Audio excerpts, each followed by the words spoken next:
তো গাইস, আসসালামু আলাইকুম। তো আপনারা আমার সাথে থাকেন। আমি আজকে অফিসে রান্না করতেছি। আমি এখানে চাকরি করি, অফিস। তো আজকে রান্না করছি গরুর মাংস, পোলাও। পোলাও চাল এখন আমি বাঁচতেছি। আমি কেন ভয়েস দিই না জানেন? আমার ভয়েসটা সুন্দর না, এই জন্য আমি ভয়েসে ভালো করে কথা বলতে পারি না, এই জন্য ভয়েসটা দিই না। এই যে সালাদ, এই বেগুন ভাজা,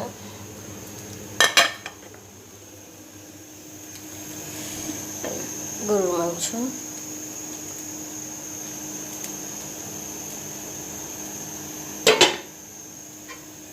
পোলাও এখন করতেছি।